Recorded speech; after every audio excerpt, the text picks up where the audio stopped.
অভিষেক কোনো বাহানা নয়, বাঘের মতো লড়েছে। দলত্যাগীদের কড়া বার্তা মমতার। দলত্যাগ, রাজনৈতিক চাপ এবং বিজেপির বিরুদ্ধে কেন্দ্রীয় এজেন্সি ব্যবহারের অভিযোগ, এই সবকিছুকে সামনে রেখেই বুধবার সোশ্যাল মিডিয়ায় লাইভে এসে সরব হলেন তৃণমূল কংগ্রেসের নেত্রী মমতা বন্দ্যোপাধ্যায়। দল ছেড়ে যাওয়া নেতাদের একাংশকে নিশানা করে তিনি স্পষ্ট জানিয়ে দেন, অভিষেক বন্দ্যোপাধ্যায়কে অজুহাত হিসেবে ব্যবহার করে কেউ দল ছাড়লে তা মানুষ মেনে নেবে না। তার কথায় অভিষেক কোনো বাহানা নয়, সে বাঘের মতো লড়াই করেছে। 25টা 30টা কেস দেওয়া হয়েছে, সেটা সহ্য করছে। একটু সেটিং করে নিলে সব থেকে রিলিফ হতে পারতো। তাহলে যাদের আজকে আপনারা বলছেন বাহানা দেখিয়ে যে অভিষেক হচ্ছে আপনাদের আয়না, তাই আপনারা চলে যাচ্ছেন, এটা আপনাদের বাহানা। অভিষেকের সব অন্যায় ক্ষমা হয়ে গেছে যদি আপনাদের চোখে কোনো অন্যায়ও করে থাকে। যে সে আজকে লড়ে যাচ্ছে বাঘের মতো, এরাই লড়বে। তার কারণ এরা 50 বছর আগামী দিন রাজনীতি করবে। লাইভ বার্তায় মমতা বন্দ্যোপাধ্যায়ের দাবি, বিজেপির নিজস্ব সাংগঠনিক শক্তির ঘাটতি রয়েছে, তাই বিভিন্ন কেন্দ্রীয় তদন্তকারী সংস্থা এবং প্রশাসনিক চাপ ব্যবহার করে বিরোধী দলের কর্মী ও নেতাদের ভয় দেখানোর চেষ্টা করা হচ্ছে। তার অভিযোগ, তৃণমূলের সক্রিয় কর্মীদের বলা হচ্ছে বিজেপিতে যোগ দিলে রেহাই মিলবে, না হলে আইনি সমস্যার মুখোমুখি হতে হবে। এই প্রসঙ্গে তিনি দলের ভিতরে থাকা বেইমানির কথা উল্লেখ করেন। জনগণের উদ্দেশ্যে হাত জড়ো করে তিনি বলেন, যাদের তৃণমূলের প্রতীককে জয়ী করা হয়েছিল তাদের অনেকেরই অতীত বা ব্যক্তিগত বিতর্ক সম্পর্কে দলের কাছে সম্পূর্ণ তথ্য ছিল না। আজ যারা এজেন্সির ভয়ে দল ছেড়ে বিজেপিতে যাচ্ছেন তাদের নিয়ে দল চিন্তিত নয় বলেও জানান তিনি।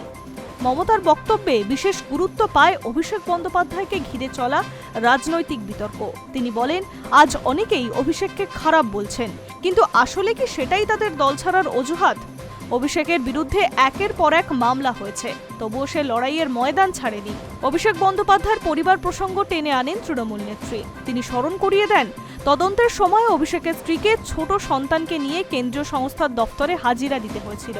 সেই সময় যারা আজ বড় বড় নীতির কথা বলছেন তাদের অনেকেই নীরব ছিলেন বলে কটাক্ষ করেছেন মমতা। মমতার দাবি, যদি কোনো সমঝোতার পথে হাঁটতে চাইতেন তাহলে অভিষেকই সবচেয়ে বেশি সুবিধা পেতে পারতেন, কিন্তু তিনি তা করেননি। রাজনৈতিক লড়াই চালিয়ে যাচ্ছেন। তার মতে সে মাথা নত করেনি, বাঘের মতো লড়েছে। আগামী কয়েক দশকের রাজনীতিতে ওদের প্রজন্ম গুরুত্বপূর্ণ ভূমিকা নেবে। নিজের রাজনৈতিক সংগ্রামের কথাও তুলে ধরেছেন মমতা। তিনি বলেন, 1997 সালে নতুন দল গঠনের সময় তার পাশে খুব কম মানুষ ছিলেন। এমনকি একসময় সংসদে তিনি কার্যত একাই লড়াই করেছেন, কিন্তু প্রতিবারই প্রতিকূল পরিস্থিতি কাটিয়ে তিনি নতুন করে সংগঠন গড়েছেন।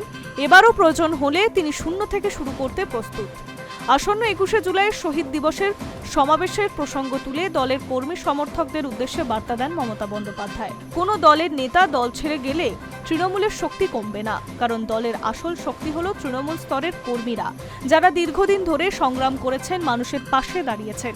ভাষণের শেষে তিনি আত্মবিশ্বাসের সঙ্গে বলেন, মানুষের আশীর্বাদ এবং কর্মীদের সততা তার সবচেয়ে বড় শক্তি। তাই রাজনৈতিক চাপ, দলত্যাগ বা ষড়যন্ত্র কোনো কিছুতেই থামাতে পারবে না তাদেরকে। যতদিন লড়াই চলবে ততদিন তিনি এবং তার দলও লড়াই চালিয়ে যাবে, এমনটাই স্পষ্ট বার্তা দিয়েছেন Mamata Bandyopadhyay. Hi News network.